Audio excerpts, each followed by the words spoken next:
Well, then they are being sent back. A plane load of Albanians, in fact, left last week. So they are actually going back when you can catch them.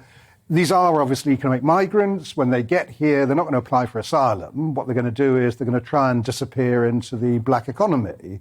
So the question really is our asylum system completely cockeyed? And I would argue it is. We have a rule at the moment that an asylum seeker can only claim asylum when they actually arrive here. If we had a system whereby they could claim asylum somewhere else, on their way to France, say, which would be at British embassies or something like that, what would happen is the Albanians wouldn't get asylum, and those people genuinely would. What they would also do is the only way you'll deal with the people smugglers is to reduce the demand, so there's no longer a supply, and fewer people would then start crossing the channel. So it's that kind of big change that's really needed. So do you think the Rwanda scheme will work? Once we can get past the legal arguments with the European Court of Human Rights, do you think Pretty's Rwanda scheme has a chance...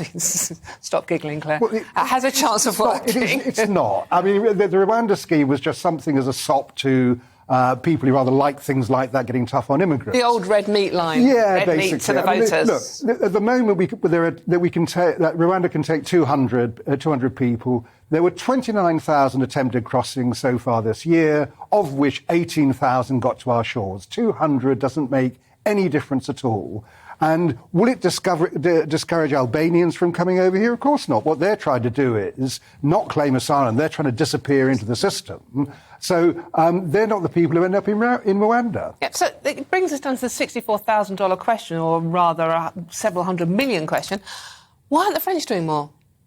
Well, why aren't they on the beaches? That is the eternal question. And I have stood on a beach in Calais in January at midnight looking at the problem. And the French will tell you, it's a very large coastline, there are so many problems. And I don't disagree with that. It is enormous, their coastline. However, they know exactly where these boats are going from. Most of these boats are going from one tiny little stretch in between Calais and Dunkirk. Yeah. And it is well known for that. So, I think they really do need to now step up the actions there. We've given them more money recently to do this. Yes. And we've given them drones and we've given them, beach buggies, you name it. They've had it all. So they need to now play their part. But I do think that some of this is a Brexit backlash.